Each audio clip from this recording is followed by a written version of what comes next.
In the quiet coastal town of Willow Creek, Maine, where the sea whispers secrets to the cliffs and the dawn paints the sky in hues of hope, a French Labrador named Milo embarks on a journey that will etch his name into the heart of a community. Limping through the pre-dawn mist, his paws bloodied but his spirit unbroken, Milo drags a child's backpack, a tattered relic stained with mud and blood, toward the volunteer fire station. This is no ordinary stray. This is a dog driven by a memory, a promise, and an unshakable bond. What follows is a heartwarming tale of loyalty and courage as Milo leads two firefighters on a desperate race against time to save a girl lost to the wild cliffs, unraveling a mystery that binds past and present in a story that will warm hearts and linger long after the final page. The air was sharp with salt and the promise of dawn as Milo limped through the empty streets of Willow Creek. Every step left a faint smear of blood on the cracked pavement, his paws torn by jagged rocks and relentless determination. The French Labrador's golden coat was matted with mud, his ribs stark against his sides, but his eyes burned with a fire that no exhaustion could dim. Dragging behind him was a child's backpack, small and purple, its straps frayed and caked with dirt. A name tag dangled from the zipper, the word Sophie stitched in faded blue thread swaying with each uneven step. The backpack wasn't just debris. It was heavy with meaning, its fabric stained with faint, ominous streaks of red that glistened in the streetlight's glow. Milo's breath came in ragged huffs, his limp growing worse as he neared the heart of town. The streets were silent, save for the distant crash of waves against the cliffs and the soft scrape of the backpack against the ground. Willow Creek was a place where everyone knew everyone, where the rhythm of life was as predictable as the tides. But this morning at 4:32 a.m., something was different. Milo's presence was a disruption, a quiet alarm in the stillness. He paused at the corner of Maple Street, nose twitching as he caught the faint scent of smoke from the volunteer fire station's chimney. His ears pricked, and with a low, determined grunt he pressed on, the backpack bouncing behind him like a lifeline. The fire station sat at the edge of town, a squat brick building with a single red truck parked out front and a flagpole that creaked in the wind. Its windows glowed faintly, the only sign of life in the pre-dawn gloom. Milo's claws clicked against the asphalt as he approached, his body trembling from exertion, but his focus unbroken. He stopped at the station's heavy metal door, its paint chipped from years of salty air. For a moment, he stood still as if gathering the last of his strength. Then, with a soft whine, he raised a bloodied paw and scratched at the door. The sound was faint at first, barely audible over the hum of the station's generator. But Milo scratched again, harder, his whine growing into a low guttural plea that carried the weight of urgency. Inside, the station was a cocoon of warmth and routine. Firefighters Elena Torres and Marcus Reed were halfway through their night shift, slumped at a worn wooden table littered with coffee mugs and a half-eaten box of donuts. The dispatch radio crackled softly, its static a lullaby for the weary. Eleanor, her dark hair pulled into a messy bun, sipped burnt coffee, her eyes heavy but alert. Marcus, broad-shouldered and perpetually cheerful, was flipping through a dog-eared magazine, chuckling at a cartoon. The scratching at the door barely registered at first, dismissed as the wind or a stray branch. But when it came again, sharper, and paired with a whine that cut through the haze, Elena's head snapped up. "Did you hear that?" she asked, setting her mug down. Marcus frowned, tilting his head. The whine came again, raw and desperate. Not the aimless cry of a hungry stray, but something deliberate, something that demanded attention. Elena was on her feet first, crossing the room in 3 strides. She cracked the door open, the cold air rushing in, and froze. Standing in the amber glow of the station's floodlight was Milo, his golden fur dulled by grime, his body shaking but his gaze steady. The backpack lay at his feet, its bloodstains stark against the concrete. Milo's eyes met hers, and in them Elena saw something she couldn't name: grief, resolve, a plea that needed no words. Marcus joined her, his breath catching as he saw the dog and the backpack. "What the hell?" he muttered, crouching to inspect the bag. The name Sophie glinted in the light, and his fingers hesitated over the bloodied fabric. Milo barked once, sharp and urgent, his body tensing as if to say, "Hurry." Elena's heart pounded. This wasn't just a stray dog, this was a messenger, and the message was life or death. She looked at Marcus, her voice steady despite the chill creeping up her spine. "We need to move, now." Milo stood, tail low but unwavering, his eyes fixed on the dark horizon where the cliffs loomed. Whatever had driven him to drag that backpack through the night, whatever had torn his paws and fueled his resolve, was out there, waiting. And Milo wasn't done yet. The fire station's fluorescent lights buzzed softly as Elena Torres and Marcus Reed stood frozen in the doorway, the cold Maine air curling around them. Milo, the French Labrador, stared back, his bloodied paws planted firmly. On the concrete, the child's backpack, purple, torn and stained with blood, lying like an accusation at his feet. The name Sophie on the tag seemed to pulse in the amber glow of the floodlight. Milo's single sharp bark still echoed in Elena's mind, a sound that wasn't just noise, but a command.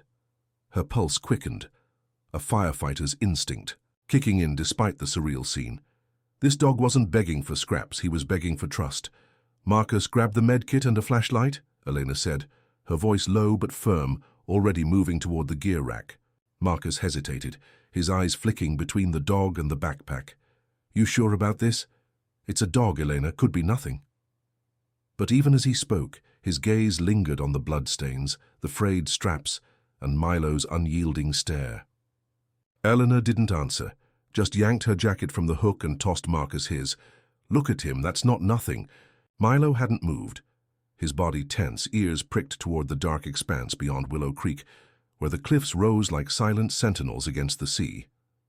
His ribs showed through his matted golden coat, and his limp was more pronounced now, blood seeping from his torn pads. Yet he stood like a soldier, waiting. Elena crouched, her hand hovering near the backpack but not touching it, evidence maybe of something she didn't want to name yet. "Hey, buddy," she said softly, meeting Milo's eyes. "You're trying to tell us something, aren't you?" Milo's tail flicked once, a faint acknowledgement, and he let out a low whine, his gaze shifting to the truck parked outside. Marcus returned, medkit slung over his shoulder, a heavy flashlight in one hand. He'd grabbed a radio too, its antenna bobbing as he moved. "Dispatch is quiet, but I let them know we're checking something out. Didn't mention the dog. Figured they'd think we're nuts." Elena nodded, standing. "Good call. Let's move." She glanced at Milo, who took a step toward the truck, as if he'd understood every word. Marcus raised an eyebrow. "You're not seriously letting him in the rig, are you?"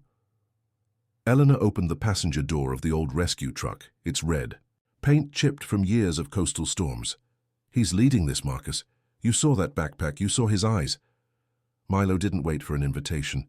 With a grunt of effort, he leapt into the cab, his injured paws slipping briefly before he settled into the seat, sitting upright like a co-pilot. His gaze locked on the windshield, toward the cliffs, unwavering. Marcus shook his head, a half smile, tugging at his lips despite the tension.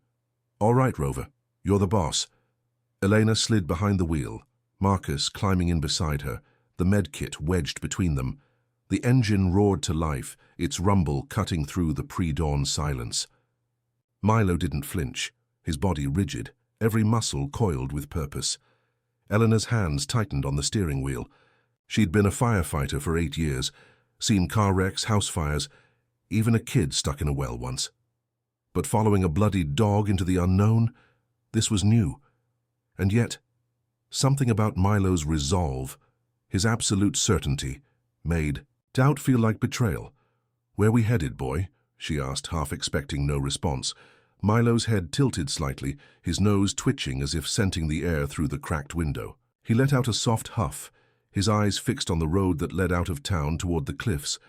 Marcus leaned forward, peering into the dark. "That's the old coastal path. Nobody goes out there since the storm washed half of it away. You think he's taking us to the cliffs?" Elena didn't answer, just shifted into gear and pulled out, the truck's headlights slicing through the mist. The streets of Willow Creek fell away, replaced by the winding road that hugged the coastline. The cliffs loomed ahead, their jagged silhouettes barely visible against the graying sky.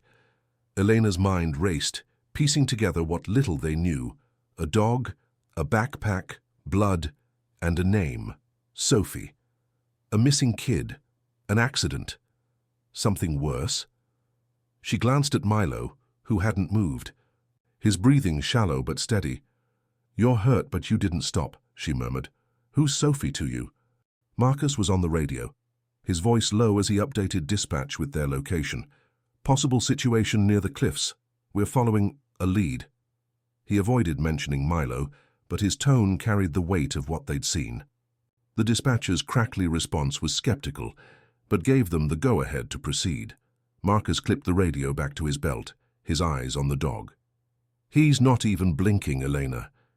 It's like he knows exactly where he's going." The truck hit a pothole, jostling them, and Milo's claws scraped the seat as he braced himself. A faint whimper escaped him, the first sign of pain, but he didn't waver. Elena's chest tightened. Whatever had driven Milo to drag that backpack across town, whatever had torn his paws and kept him moving through exhaustion, was out there, waiting. And they were following a dog, a limping, half-starved French Labrador, into a place where the sea swallowed secrets and the cliffs kept them. She pressed the accelerator, the truck lurching forward. Milo's tail thumped once, soft but sure, as if to say, "Keep going." The old rescue truck rattled along the coastal road, its headlights carving a narrow path through the pre-dawn mist of Willow Creek. Elena Torres gripped the wheel, her eyes flicking between the winding pavement and Milo, the French Labrador, who sat rigid in the passenger seat.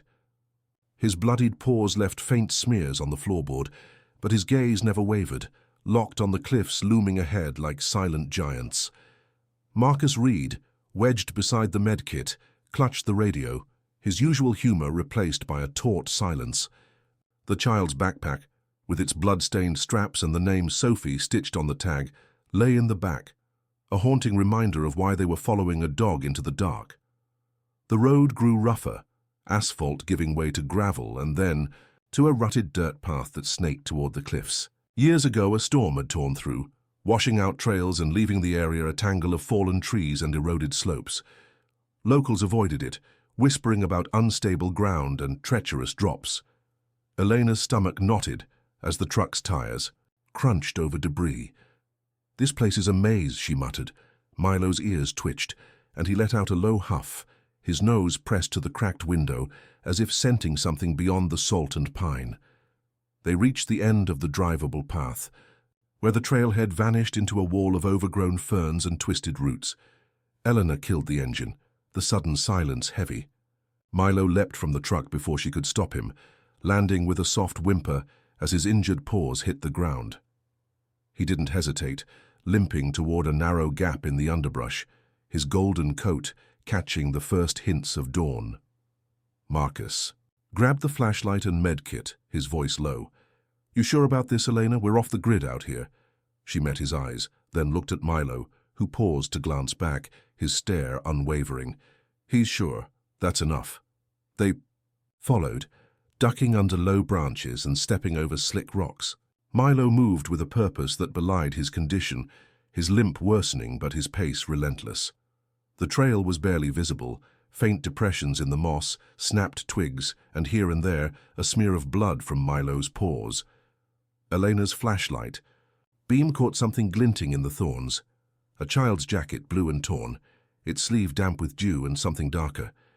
Marcus crouched, his gloved hand lifting it carefully. "Kid's size," he said, voice tight. "Maybe 10, 12 years old." Eleanor's heart sank. "Sophie," she whispered, the name heavy on her tongue. Milo didn't wait. He pressed, on his nose low, weaving through the tangled undergrowth as if retracing a path burned into his memory. The cliffs drew closer, their jagged edges silhouetted against a sky now streaked with orange. The air grew colder, the crash of waves louder, echoing from the cove below. Elena's boot slipped on wet stone, but she caught herself, her eyes on Milo's fading form. "He's not slowing down," Marcus said, panting as he kept pace. "What's driving him?" Elena didn't answer, but she saw it in Milo's rigid tail, his unyielding focus. Love, or something close to it. They descended a steep slope, the path narrowing to a ledge that hugged the cliff face. Milo's claws scraped against rock, his body trembling from exertion but never faltering. Elena's flashlight caught another sign, a small footprint in the mud, half washed away by last night's rain. "Recent," she said, her voice barely audible over the wind. Marcus nodded, his jaw tight. "She's out here." Milo stopped suddenly, ears pricked, and let out a low growl, not of fear, but of certainty. He turned, his eyes meeting Elena's, then bounded forward, disappearing, around a bend. Eleanor and Marcus scrambled after him, hearts pounding. The trail opened into a rocky cove, its entrance choked with driftwood and seaweed. Milo stood at the center, his nose to the ground, pawing at a pile of debris. His whine was soft, urgent, his tail low but steady. Eleanor's breath caught. Whatever Milo had been searching for, whatever had torn his paws and driven him through the night was here, and they were about to find it. The cove was a jagged cradle of rock and sea, its air thick with salt and the faint rot of driftwood. Dawn's first light crept over the cliffs, casting long shadows across the debris-strewn ground where Milo stood, his bloodied paws scraping at a pile of seaweed and broken branches. The French Labrador's whine cut through the crash of waves, low and insistent, his golden coat trembling as he pawed with a gentleness that belied his exhaustion. Elena Torres and Marcus Reed stumbled into the cove behind him, their flashlights slicing through the mist. The child's backpack, the bloodstains, the name Sophie, all of it had led to this moment, and Elena's heart thudded with dread and hope. "Milo, what have you got?" Elena called softly, her voice nearly swallowed by the wind. She dropped to her knees beside him, her gloved hands brushing aside the damp seaweed. Marcus joined her, his flashlight trained on the pile, revealing a tangle of driftwood and something else, something pale and still. Elena's breath caught as she uncovered a small hand, bruised and dirt-streaked, trembling faintly. "Marcus, here!" she shouted, her hands moving faster, clearing the debris with care. Beneath the branches lay a girl, no older than 12, her face pale, lips cracked, eyes closed. Her leg was pinned under a heavy branch, her clothes soaked from the storm's aftermath. "She's alive," Marcus said, his voice shaking as he checked her pulse, his fingers finding a faint but steady beat. The girl's chest rose shallowly, her breath a whisper against the cove's clamor. Milo pressed close, his nose nudging her cheek, a soft whimper escaping him as he lay beside her, his warmth seeping into her chilled body. Elena worked to free the girl's leg, her hands steady, despite the panic clawing at her chest. "Careful," Marcus warned, lifting the branch just enough for Elena to slide it off. The girl stirred, her eyelids fluttering, and a faint word escaped her lips. "Milo." Elena's eyes met Marcus's, a silent question passing between them. How did she know his name? Marcus grabbed the radio, his voice urgent. "This is Willow Creek Fire. We've got a female, approximately 12, found in the cove off the coastal path. Hypothermia, possible leg injury, conscious but weak. Need medevac now." Static crackled back, the dispatcher confirming help was en route. Eleanor wrapped her jacket around the girl, her hands brushing back matted hair to reveal a face both fragile and fierce. "You're safe now, sweetheart," she whispered. "Milo brought us to you." Milo's tail thumped once, his eyes fixed on the girl as if willing her to stay awake. His own body sagged, the toll of his journey evident in his labored breathing and the blood seeping from his pores. Marcus pulled a blanket from the medkit, draping it over the girl, then hesitated, before tucking a corner around Milo too. "You're a damn hero, dog," he muttered, his voice thick. The girl's hand twitched, reaching toward Milo, her fingers brushing his fur. "You came back," she murmured, her voice barely audible, her eyes opening just enough to meet. Elena's mind raced. The jacket they'd found, the footprint, the backpack, it all pointed to this girl, Sophie. But why was she out here, alone in a storm-battered cove? And Milo, how had a half-starved dog known exactly where to find her? The questions hung heavy, but there was no time to unravel them. The distant whine of a siren signaled the paramedics. Approach, their path guided by Marcus's radioed coordinates. Eleanor kept her hand on the girl's shoulder, her voice steady. "Help's coming, Sophie, just hold on." Milo lifted his head, his ears pricking as the sirens grew louder. He pressed, closer to Sophie, his warmth a lifeline in the cold cove. The first rays of sunlight broke through the mist, illuminating his scarred golden coat and the girl's pale face, a tableau of survival against the wild.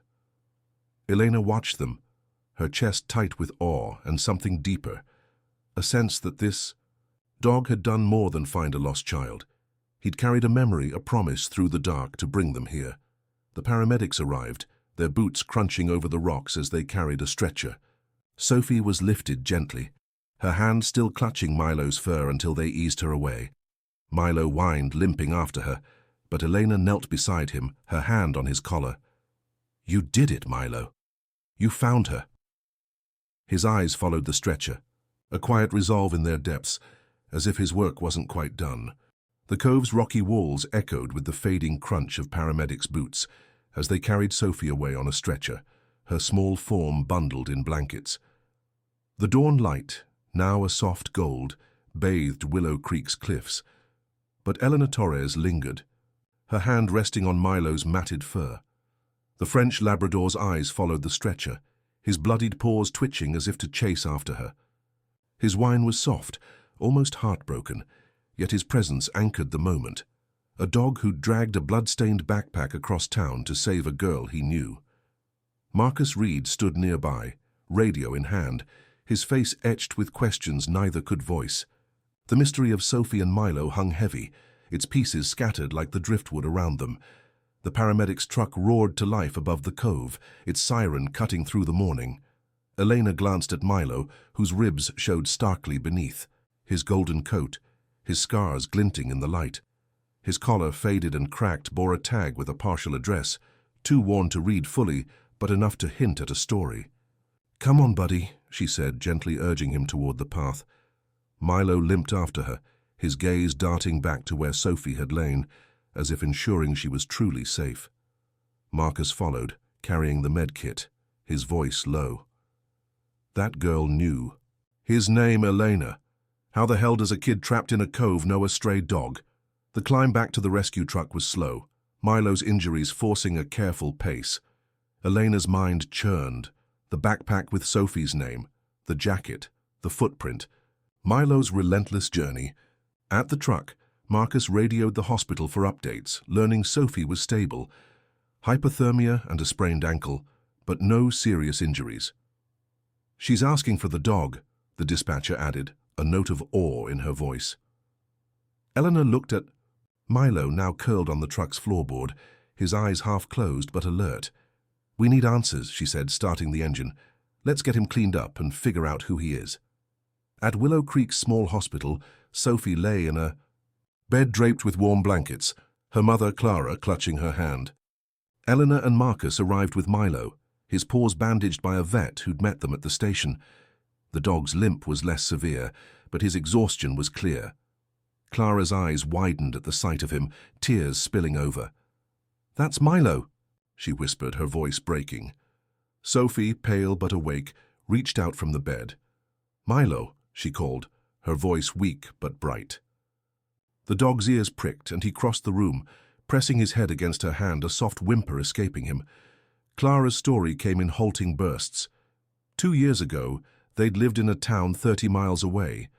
Milo was their family dog, a gentle French Labrador who slept at Sophie's feet and followed her everywhere. During a move to Willow Creek, their car had skidded off the road in a storm. Clara and Sophie were unhurt, but Milo, spooked, bolted into the woods. They searched. For weeks, posted flyers, but he was gone. "We thought he was dead," Clara said, stroking Sophie's hair. Sophie never stopped believing he was out there. Sophie, her voice fragile, filled in the rest. She'd overheard kids at school talking about a stray dog near the cliffs, one with a golden coat. Convinced it was Milo, she'd snuck out the previous night to find him, ignoring the storm warnings. The rain had turned the trails to mud, and a branch had fallen, trapping her in the cove. "I was so scared," she said, her fingers buried in Milo's fur. "Then I saw him. He licked my face like he was saying it's okay. He took my backpack and ran." Elena's throat tightened. Milo, surviving 2 years alone, had recognized Sophie's scent, her voice, her need. He'd dragged her backpack through the dark, his paws tearing on rocks to lead them to her. Marcus, usually quick with a joke, was silent, his eyes on the dog. "How'd he even survive out there?" he asked. The vet who'd followed them to the hospital shrugged. "Instinct, maybe, or something stronger. Dogs like him. They don't forget who they love." Clara wiped her eyes. "He was her guardian. Still is." Sophie smiled, the first real smile since they'd found her, and whispered, "You're my hero, Milo." The dog's tail thumped, his eyes soft but steady, as if he understood. Elena exchanged a glance with Marcus, both feeling the weight of what Milo had done. Not just a rescue, but a reunion born of unbreakable loyalty. The hospital room, filled with beeping monitors and antiseptic smells, felt suddenly sacred, a space where a dog's heart had rewritten a family story. The hospital room in Willow Creek glowed with the soft light of midday, its sterile edges softened by the quiet reunion unfolding within. Milo, the French Labrador, lay beside Sophie's bed, his bandaged paws tucked beneath him, his golden coat clean but scarred from 2 years of survival. Sophie's small hand rested on his head, her smile steady as she whispered to him, her voice stronger now. Clara, her mother, sat close, her eyes red but grateful, while Elena Torres and Marcus Reed stood by the door, their firefighter jackets slung over their arms. The mystery of Milo's journey had unraveled, revealing a story of loyalty that bound. Fair dog to a girl across time and wilderness. Now the town was ready to embrace them both. Clara took Milo home that evening, his leash loose in her hand as he walked beside Sophie, who used crutches but insisted on keeping pace. The family's small house, tucked at the edge of Willow Creek, became a sanctuary. Milo's old bed, stored in the attic, was brought down, and he curled into it with a sigh, as if reclaiming a piece of his past. Sophie spent hours by his side, reading to him from her favorite books, her drawings of a brave dog piling up on the kitchen table. Each sketch showed Milo standing tall against the cliffs, a guardian in crayon and hope. Word of Milo's rescue spread like wildfire through Willow Creek. The local paper ran a front-page story, "Hero Dog Reunites with Family Saves Girl from Cliffs." Children left bones and toys at the fire station, their notes scrawled with thanks for Milo the Brave. The town council, moved by the story, voted to restore the coastal path where Milo had led the rescue. They named it Milo's Trail, a winding route marked with a small plaque under a pine. Milo, the French Labrador who never forgot. At its unveiling, Sophie stood with Milo, her crutches gone, her voice clear as she read the inscription to a crowd of teary-eyed neighbors, Elena. And Marcus, back at the fire station, made Milo their unofficial mascot. He visited often, his limp fading as his strength returned. The crew built him a bed by the fire truck, where he'd nap during their shifts, his presence a quiet reminder of what courage could do. Kids from the school came by on field trips, petting Milo and listening to Marcus tell the story, his usual jokes replaced by a reverence that surprised even him. "He's not just a dog," he'd say, scratching Milo's ears. "He's proof you don't give up on who you love." Sophie's recovery was steady, her nightmares easing with Milo's warmth beside her at night. She started a journal, filling it with stories of their adventure, each one ending with Milo's tail thumping against the cliffs. Her parents framed her favorite drawing, a golden dog leading 2 firefighters through the dark, and hung it in the fire station, where Eleanor would pause to smile at it during long shifts. The town, once quiet and predictable, felt different now. Its people slower to pass by, quicker to share a story or walk their own dogs along Milo's trail. Milo, though, remained humble. He'd wander to the trail's edge each morning, sitting beneath the pine to watch the sea, his eyes distant but calm. Elena joined him once, sitting quietly as the waves crashed below. "What do you see out there, Milo?" she asked. He leaned into her, his nose brushing her hand, as if to say he saw enough. Sophie safe, a family whole, a promise kept. The moment felt like a gift, a reminder that some heroes don't need words, only heart. Months later, Willow Creek held a small ceremony. The mayor pinned a tiny medal to Milo's new collar, its inscription simple, "For loyalty and courage." Sophie stood beside him, her journal clutched tight, and whispered, "You're my best friend." The crowd clapped, but Milo just blinked, his tail thumping once, content in the quiet. That night, Clara sent Elena a photo. Milo and Sophie asleep on the couch, her arm over his back, both at peace. Milo's story rippled beyond Willow Creek, shared online by a firefighter's kid, its raw truth, Milo the hero, touching thousands. But in town, it was the small things that lasted. The trail, the drawings, the way people looked at their dogs a little longer. Milo had found more than Sophie. He'd found a community's heart, reminding them that love endures, no matter the storm.